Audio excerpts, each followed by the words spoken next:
For the last 6 months I've been taking this Pocket EDC kit with me every time I leave the house, and I really like it. However, as you probably already know, I'm always fine-tuning and perfecting everything I carry, especially when it gets this much use. So now it's time to introduce my Pocket EDC Kit version 2, an updated and evolved version of the kit based on my experience of using it for over half a year. And in this video I'll run through everything I have in here, emphasizing the changes made from the original kit, and I'll also show you a selection of different pouches I've tried to see if anything can beat the Alpaka Zip Pouch I used in the original kit.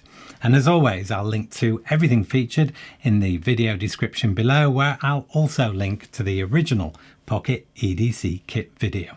So let's start with the Victorinox knife I pretty much always have with me, which is still the Victorinox Compact, the slim 2-layer 91mm Swiss Army knife with a decent slip joint knife, great scissors, and a very useful combination tool, along with a pen, tweezers, hook, corkscrew, glasses screwdriver, nail file and pin, alongside a couple of my own additions, namely a mini ferro rod replacing the toothpick and some tinder, which sits alongside the corkscrew along with the eyeglass screwdriver, giving this Swiss Army knife fire starting capability, which, whilst being far from essential, it is a nice to have and with no size or weight penalty. Now, for several years I've always had the Compact in my jeans pocket, hanging from a Keysmart pocket clip, making it easy to grab when needed, which is always several times a day. And with the original version of the kit, I would move the Compact into the pouch when leaving the house, and in use I found this to be somewhat impractical, creating an extra step and adding friction when I wanted to use it. In addition, if I chose to leave the knife at home, then I would end up with wasted space in the kit. And the same is true for my pocket flashlight or torch, still the Rovyvon A8, which continues to be my go-to due to the small size and lightweight, bright beam, good battery life, USB-C charging, the diffused side light and red warning light, think emergency bike light, making this really hard to beat. This too was allocated space in the original kit, but this again I find myself grabbing several times a day, as well as for use at night, and it too normally sits in my pocket on a Keysmart clip for quick access. And like the Compact, it didn't really make sense to add an extra step and move it into the pouch every time I leave the house. So now when traveling light, I will just grab my phone, car keys and the Pocket EDC kit, and the Rovyvon will already be in my pocket alongside the Victorinox, unless I've deliberately chosen to leave that behind. Now everything in here has a purpose, the main aim being solving problems on the go, and importantly, as with the original kit, this has to fit easily in the pocket without being too heavy or bulky. And that is what we have here with version 2 of the kit, which weighs in at just 240 grams or just over 8 ounces, which you can see here fully packed out. And the first item to show you is a new addition. And I wanted to add a capable mini multi-tool to the kit, and when it comes to combining small size with great features, there is currently no better option than the Nextool Mini Flagship, improved for 2025 and reviewed very recently on this channel. It features a small slip joint knife, making it legal to carry in most countries, and if I put it alongside my Swiss Army knife, you can see it is even more inconspicuous. This is a compact multi-tool and weighs in at just 80 grams or 2.8 ounces thanks to the weight saving construction. And what really sets it apart is that it offers both pliers and scissors, normally a choice at this size, and these scissors also happen to be exceptionally good. In addition, we have a Phillips and flathead screwdriver and a basic file, and also a bottle opener and can opener tool. And I think this is the perfect option for this kit, and although price isn't the driving factor here, it offers great value too, coming in at under £30 or dollars. I did look at alternatives, and ordinarily Leatherman would be my go-to, but they seem to have dropped the ball on this one, discontinuing some great small multi-tools like the Squirt and Style models, and now it's it seems are only able to offer the aging Micra, which actually I've always liked and I've owned plenty over the years too, but it can't get close to the mini Flagship when it comes to capability and is almost twice the price too. Gerber, another long established brand, can compete on price but not on features or quality. In fact, the nearest competition in my view comes from Nextool itself, and the mini Sailor here is neater and slimmer than the mini Flagship, although weirdly a bit heavier too, and it offers a near identical set of features at a similar price. But the scissors, as you can see, don't quite compare. And then there is the mini Sailor Lite, and this loses the can opener and bottle opener tool, and it also loses the knife as well, making this a great choice if you don't want to carry a knife at all. And that means there is a chance you could even get this one past airport security.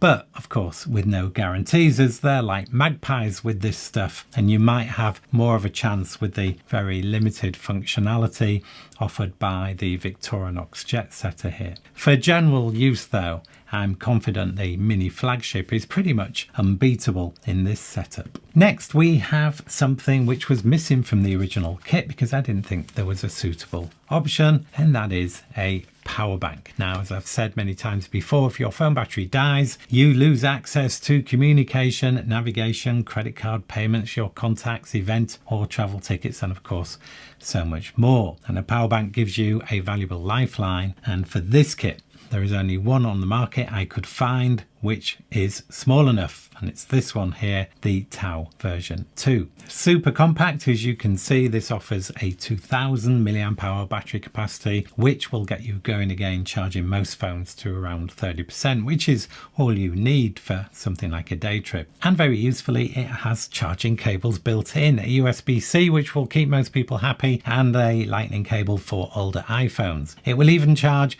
a micro USB device for those rare occasions when that might be needed. The Tau 2 comes with a wall charging dock, useful if you have one of these on your keyring with your keys, but importantly you can also charge it via the USB-C cable, meaning this is all you really need. Now the Tau 2 comes in a choice of 2 colours and has a price tag of around £40 or dollars. And the fact that the charging cables are built in means that I can now take out the InCharge 6-in-1 cable from the original kit, which nicely frees up some space. In the original kit I had this meds tube, which I do like. However, I found some meds just won't fit in the tube, so I've swapped it for this tiny metal tin with lots more space available. Now the meds in this kit are the ones that can instantly do some good when I am out and about for the day, so for me that would be allergy relief, an upset stomach and pain. And you have to be careful if you remove meds from the packaging, and I always take a picture of the original box and information, which I keep on my phone. And I've also written inside the lid what the medication is in here, so there can be no confusion. Incidentally, to permanently write this small on a shiny metal surface, I use the fine end of a twin tip Sharpie, a pen option I only discovered recently, which I really like, and I now keep on hand in my sling bag, replacing the standard Sharpie. Now the meds tin is quite slim, which means there is some space alongside it. That happens to be the perfect size for another useful item, which is some flat Gorilla Tape. It comes in a reel, but you just fold it flat on itself, giving you enough for a temporary fix for, say, patching up a rip or to hold something in place. And I've also added a piece of self-amalgamating tape. Now I really like this stuff. It's not sticky, but it does amalgamate or bond to itself, and that creates an elastic rubber seal, making a good temporary fix for a leaking pipe or cable repair. And this combined only adds 10 grams or 0.3 of an ounce to the kit. Then I wanted to carry a properly usable pen in here, but it has to be lightweight and compact. This is the Maratac Pen Go, and this version is made from Ultem, which is a strong and super lightweight material. In fact, this weighs just 6 grams or 0.2 of an ounce, and despite being short, it is really nice to use, thanks in part to the very nice German-made Lamy refill. It also sits vertically in the kit, making it really easy to access. For the size, it's quite pricey at $30, but worth it I feel, as it works so well in the kit. Another thing I've missed in the original kit is hand sanitizer. Now, if you're grabbing door handles, shaking hands or touching surfaces, then you are going to pick up germs. So it's important to wash your hands, especially before handling food.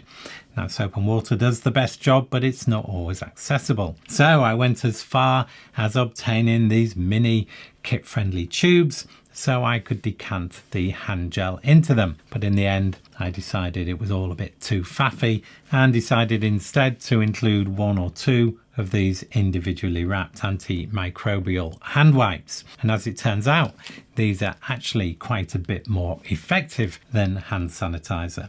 And these can also wipe away physical dirt and also sanitize a surface. So more practical and more effective than hand sanitizer, and a great option when soap and water is not available. Now, these particular ones I use are from Clinell and available on Amazon in the UK, but not in the US. However, I did find a comparable product at a similar price on Amazon.com, which I'll link to in the description. Here we have a credit card sleeve, great for keeping items together which are thin and flat, and I use them in a few of my kits. And in here I have a couple of plasters or band-aids, also a piece of paper for emergency note taking, and a list of essential contact numbers in case I lose my phone. And then I have a new item in here for this kit, and it is these. These are backup reading glasses, and they are incredibly small. So if I lose my glasses, these will let me see my phone, which for me is a bit of a lifesaver. Otherwise, everything is just a total blur. Now, regular viewers will know that I often include these thin optics glasses in my kits, but for this purpose they are, would you believe, too bulky for this kit. And if I put them side by side,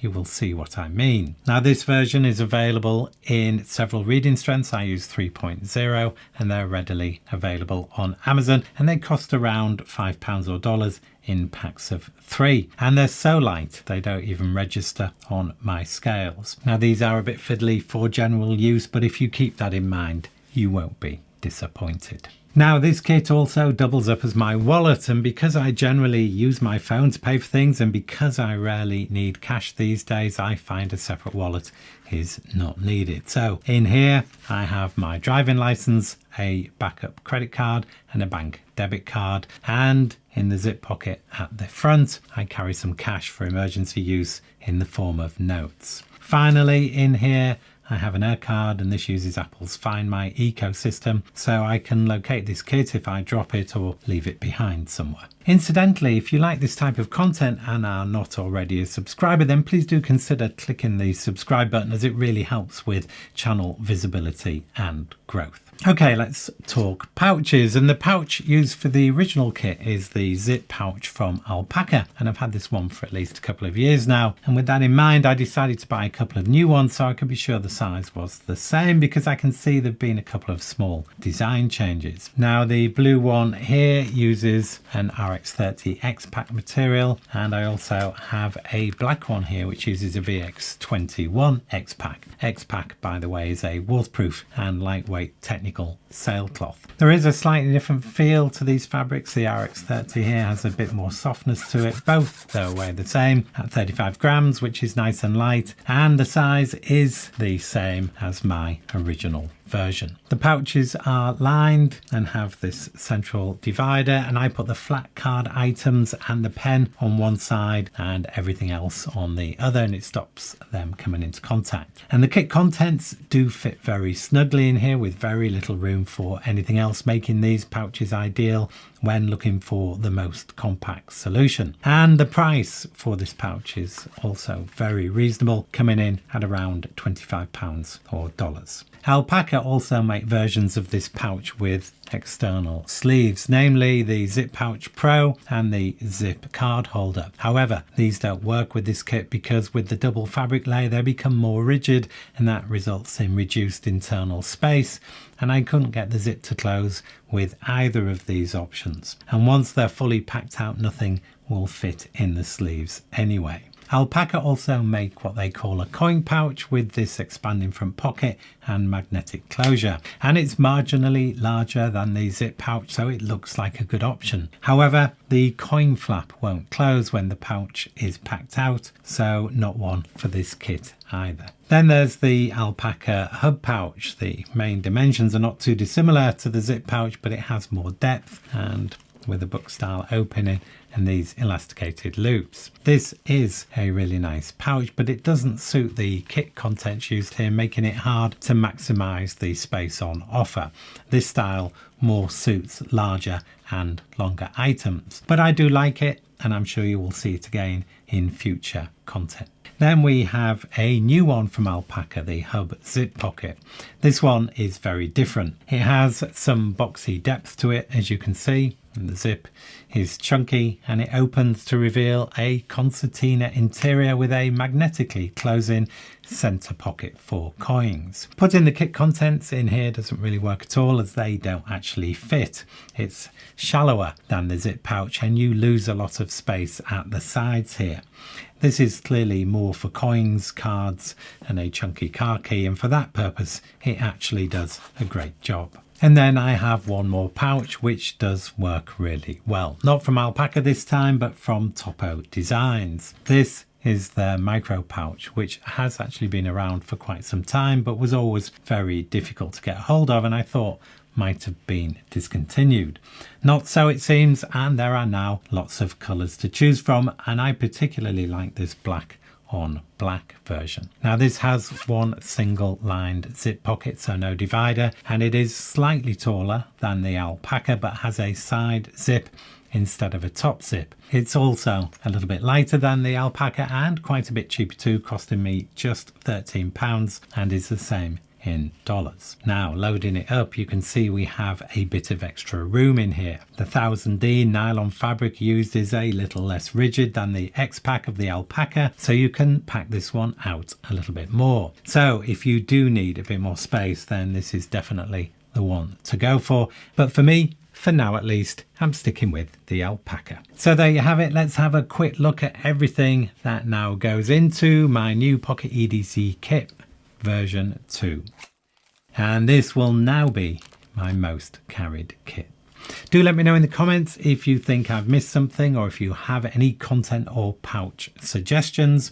And if you didn't see the original kit video, then you might want to check that one out too.